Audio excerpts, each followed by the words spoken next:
What I'd like to talk to you today is about my assessment of the Chinese role in general at this present time and its particular significance for Latin America.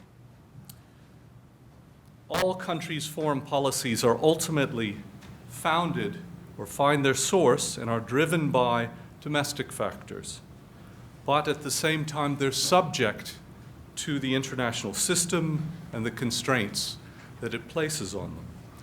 What makes great powers different is that their foreign policy holds out the possibility of influencing the international system in ways that reflect, accord well with their values, and in some instances, at certain moments, they can even transform the international system in ways that institutionalize their interests. China, like the United States before, is a great power and is in a position to consider influencing the international system and institutionalizing its interests. What I'm going to talk about is China's transformation, or its role in the great global transformation we're experiencing, the use of development as grand strategy. China has been criticized in the past for lacking a grand strategy. Wang Jixi at Peking University, amongst others, has sought to define for Western audiences the grand strategy. Fitting Latin America in to this picture and then reflecting upon China's 21st century, perhaps what we may call the Chinese century. So, let me give you a brief summary of key points that took us from China, a country that was very much squarely in the developing world, through some key moments that bring it on the cusp of the great power projection that it is now. One of them, of course, is the launching of a domestic policy aimed at shifting from socialism to a market economy, or more state-led, market-friendly economy, more market-oriented. And that experimental and dynamic approach produced 3 decades of double-digit growth. It was a significant and important turning point. During this period, its foreign policy was one of quietude, reflecting its, as Deng Xiaoping, is hide your capabilities, keep a low profile. There's no need to disturb the international system. We are focusing on domestic development. Key events in the economy that we should remember that brought it from domestic development into an integrated position within the global economy. The restructuring of state-owned enterprises from a myriad of tens of thousands of small and medium and large state enterprises to some leading champions under 1,000, leading what they call leading champions. In 1993, China went from being an oil exporting country to an oil importing country. And that began the formal reaching out for resources in places like Africa, Latin America, and the Middle East. In 2001, China joined the WTO after meeting some very stringent, difficult negotiations and conditions placed upon it. Nonetheless, it was able to do so. And then if I can leapfrog to the next stage, the global financial crisis, which unexpectedly occurred and placed China in a position on its route to being the leading global economic player that we recognize today, the one with the largest foreign reserves, and perhaps most significantly, during the same period when Western, European, US economies were experiencing no growth or even shrinkage, the Chinese and countries associated with it, this being one of them, associated economically with it, were able to maintain and build that growth. Internally, Chinese demand may have driven the growth, but there were stimulus packages to keep the momentum of, if not 10% growth, something on the order of 7 to 8% growth. And then, of course, to bring us right up to the present, the new normal. 2013, it was recognized, and indeed, economists in China had been talking about this for some time. It was recognized that China would necessarily need to restructure, that an export-oriented economy would no longer be sufficient to maintain the growth rates that were necessary, but both for economic development and indeed social stability. And the result of that was to be characterized or branded as the new normal. And the new normal meant a drive to produce domestic consumption, to create domestic consumption, restructure the economy so that it was ready for a higher level, higher value added production, rather than solely being low-cost labor, which no longer was tenable. At the same time, we see a rise in debt as part of this whole stimulus package and other factors. So China moves from a country, has the capacity, both strong foreign reserves, but it also has a larger debt, some twice its GDP. And then, of course, that process, as far as the developing world goes, is reflected in a drop in demand. Okay, China in commodities in particular. Out of that musing, that recognition that the domestic development plans that had started in 1978 could no longer continue in the same way, that the economy had to restructure to reflect its global position and its diminishing competitiveness in some of the export-oriented approaches that had driven the economy, came a new strategy with a new leader, of course, Xi Jinping. And he articulated a new approach, if you like, grand strategy, a development as grand strategy. He talked about, and you'll be familiar with this, the One Belt, One Road. He announced the Iron Silk Road in Kazakhstan, and then the Maritime Silk Road in Indonesia.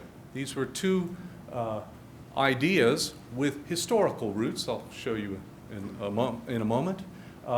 But very much modern in the sense that they are driven by contemporary Chinese interests in maintaining and restarting an economy that was beginning to sputter a bit. China had advantages, and certainly the leadership in China recognizes this, that it can use the unusual position of largest, over 3 trillion US dollars in foreign reserves, and its overcapacity domestically in certain sectors, most importantly for fellow developing world countries in infrastructure. It can use that capacity to maintain economic and build economic momentum, expand into other regions more effectively and coherently, and rebalance ultimately the global economy in such a way that China's position is at the center. This is a map of the old Silk Road. Okay, you can see one across from China up through into Europe, across the Middle East, Central Asia, into the Middle East, and then into Europe. Something that was cut off with the rise of the Ottoman Empire. So this is big thinking. This isn't small. Nobody's thinking small in Beijing. They're thinking dynamic, they're rooted in history, they're understanding the world that's evolving. And then the Maritime Silk Road, which much more a brief, in some sense, the historical dating of that would be from the early 1400s, and trade that went out of southern China across to India, across the Gulf of Aden, and up through there. The more modern version, I apologize for the blurriness of that. I couldn't get an image that was quite good, but this was published by the Foreign Ministry. The modern version shows how this would work, and you can see the historical antecedents are reflected in the drafting of this One Belt, One Road policy. What are the elements of it? I was fortunate enough to be invited to a session with the Chinese Vice President in the Great Hall of the People, and he and his colleagues outlined these basic themes.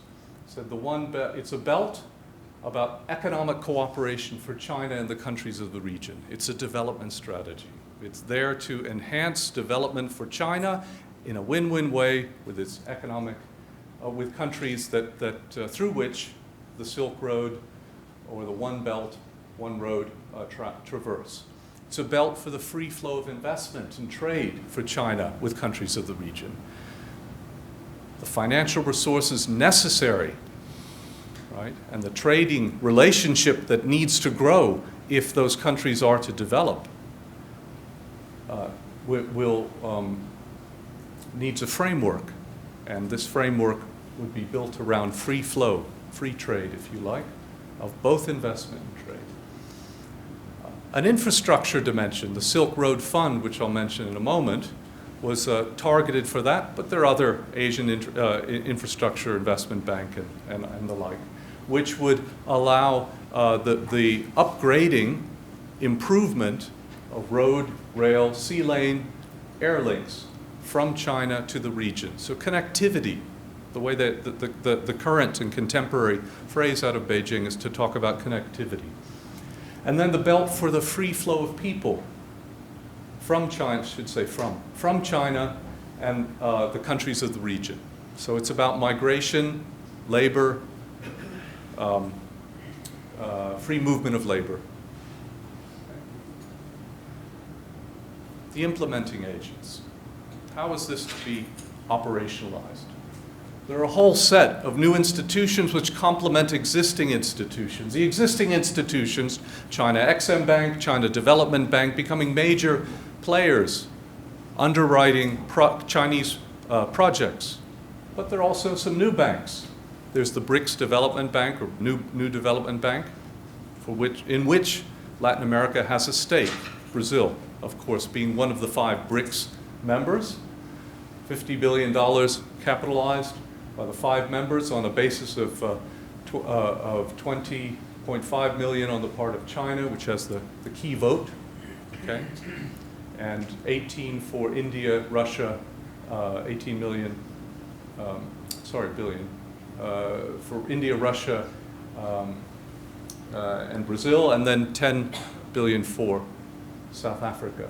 Already it's announced its headquarters to be based in Shanghai, and it's announced the first set of projects which are very appropriately green energy, using these resources to tackle elements of climate change, concerns that of a global nature, which all the BRICS countries would share. The Asian Infrastructure Investment Bank, also newly established, double the amount of capitalization, 37 founding members, and again, we have China with the primary voting position on that based on the larger contributions that it makes to the into the fund. We have the Silk Road Fund, which is aimed at supporting Silk Road initiatives. This is the new financial package that can implement this ambitious development as grand strategy approach. There are other implementing agents which reflect that. There's a whole set of regional, sometimes called mini-laterals, that have been created over the years. There's the Forum for China-Africa Cooperation, the Bao Forum, a kind of Asian Davos, annual meetings. Macau Forum that's targeting the Lusophone world. It's China, the Central East European Cooperative Forum. These build into a whole set of existing regional organizations, or relatively new organizations, CELAC, of which you know. The Arctic Council. China has petitioned to become a member of that because of its interests, the OAS, Organization of American States. And here, what's interesting with the regional forum is it's an opportunity for China and regional and developing countries or participating countries to structure institutions, their institutional organizational arrangements that reflect their own perspectives on development, on the politics of the day, etc. Securing the Silk Roads. When China began its going out policy in the mid to late 90s, where it begins to reach out to gather resources, to develop arrangements with the other parts of the world, it believed that by holding fast to non-interference and maintaining a low profile, but also in particular just doing business, right? Not having a political interest, unlike the Europeans, unlike the United States, not going into countries and saying, you need to change your style of governance in order to receive a loan. So they had an approach which was music in some ways to government's ears. And that enabled them to maintain gain an economic position within these different markets, but one which was which eventually, inevitably, I would say, was going to expose them to the political risks that are attendant to every major investor in a particular country or region. That came in a number of forms, primarily in the African context. The first we see in Sudan, where we see reputational risks. That is to say, China's association with the government there was painted with the negative perceptions, global perceptions of the conduct of the Sudanese government in Darfur, the big crisis there, ethnic cleansing and all of that. And much as the Chinese diplomats sought to find a way to distance themselves from that, they were, as I said, painted with the same brush, as they say, that Khartoum, Sudan government was painted. Trade risk, the Gulf of Aden, the rise of instability and the imploding of the Somali state, which resulted in piracy along a major trading route, meant that Chinese trade interests to Europe, the market in Europe, were being blocked, as were other countries. As you probably know, major naval task forces, cooperating multilateral task force was set up to protect shipping through that region. China joined that in 2008. 22 missions, continuous missions have been run by the Navy there under quite a position of hardship. They had no port, no rest and recreation, no refueling at sea, things for which they were admired by other navies operating in that area. They recognized that they were functioning under difficult conditions. And then finally, Libya, 2011.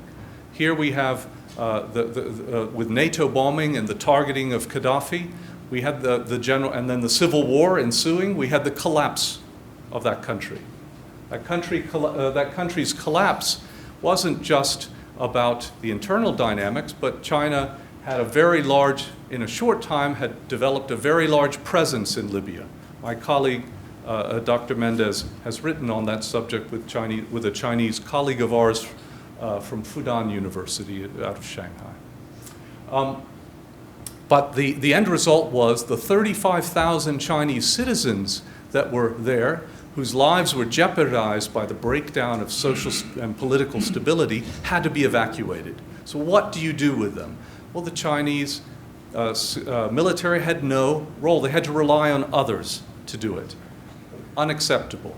For a government of this size, with a population, with an economic presence in global terms, it needed to develop an effective way and swift way of securing its citizens' interests and those of its firms as well. Hostage taking in some settings occurred as well.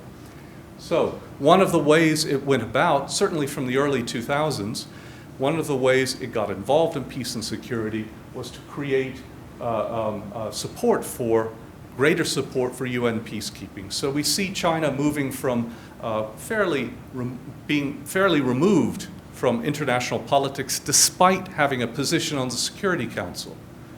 And remember, Security Council by definition means that you're involved in peace and security. If you lack the capacity, what kind of player can you be? To be a responsible stakeholder, which was pressed upon Beijing time and time again, you need the means. So participating in peacekeeping becomes one way of responding to that, to pursue what Hu Jintao called in 2004 historic missions. That is to say, missions outside of the region, doing things that China had not done before. And more recently, President Xi announced a commitment of $1 billion for 10 years to UN peace support operations, a more modest sum in support of African Union peace operations. The implementing agent, therefore, of securing this Silk Road, this one belt, one road, is in that sense, is the Chinese military. And they lay it out in English as well as Chinese in a public, unusual effort, a public document, the Military Strategy of 2015. It lays out the new approach. What's also interesting is it's, for the first time, it does not talk about non-interference, the 5 principles, which had been the pillars guiding Chinese foreign policy. De facto, China's role on non-interventions, not non-interference. It's non-intervention. It recognizes that to be a great power, to pursue this more activist strategy, it needs to decouple itself from some of those ideas. And so it does. So it talks about in this military strategy document expanding power projection and its capabilities to build up its capacity militarily, especially the Navy. The Navy's given a prominent position in that. To protect Chinese firms and individuals so that all the great spread of China's economic expansion is not jeopardized in different settings should instability or uncertainties of various kinds occur. It also needs new platforms, and it does something it's never done before, ever done before. It sets up a base outside of China, and that base is in Djibouti. And search elsewhere in Africa and Asia. So it has, there are more things I can say about that, but it has a deeper appreciation of different seas protection and preservation. Then finally, out of this is what we call a changing geopolitical rationale. China's primary geopolitical concerns under Hu Jintao, reflecting Deng Xiaoping, had been about hiding capabilities, being a modest state in regards to things. Under the new government, under Xi, economic diplomacy is more carefully aligned with these larger power projection ambitions. Okay? Their expected economic diplomacy aligns with expectations or a quest for a greater role in foreign policy, and in some sense overshadowing or tapping into the economic diplomacy strategies of the previous decades. Hence, the term development as grand strategy. Okay. So, just more of this. Saying much the same. International activism is contrary to the old cautious approach that China had taken in the past. So fitting Latin America into this. First, history. We can't forget that China and Latin America under the colonial period had a strong economic relationship. Those historical roots matter. They help define history defines how we understand our relationships in the contemporary period, and this is one of commercial trade, significant commercial trade. Silver in particular, dominated from Latin America, Mexico, now Bolivia, but Peru and the like, played a big role in the Chinese economy. Trade, I don't want to go over in great detail, and time is against me. Trade has grown enormously. It's one where we see the dominance of, dominance of resources on the part of China in exchange for finished goods, manufactured goods. Okay? You can see that down there that to China, primary products as a total of exports from Latin America, 73% of them go to China. So China's become a major player in trade terms, but much less so in foreign direct investment terms. Okay? Or mostly, as this graph indicates, in the Brazilian case, a much smaller slice of investment in other Latin American countries. I'll skip this for now. China has the vision and ambition to meet with and help fulfill one of the great interests of the region. That is to say, to connect the two oceans, the Atlantic and the Pacific, and with that, connect the Brazilian economy with the Pacific countries' economies. So I've put on the table in the last visit the possibility of a two oceans infrastructure project, which is under consideration. There's also the rise of geopolitics. And this is something that I'm going to return to at the very end, but the idea principally driven by the media, in some cases out of institutions in the US, amongst others, which sees this as a competitive geopolitical environment. Okay, so my final reflections. My reflections are this. China, at least in the developing world, occupies a unique position. It can serve as an alternative to the decades of the old order, a new source of trade, a new source of investment, a new translating its own developing country experience to other developing countries through, for instance, recognition that infrastructure, hard infrastructure matters. If you're a developing country in the 1980s and 90s, the only thing you seemed to get out of the World Bank was a framework, a blueprint for changing your policies, not investment into or loans aligned to hard infrastructure needs. And I think China's sensibility that development begins on the back of a road is a very, very appropriate one for developing countries and an appealing one. In that sense, China can serve as an engine for development.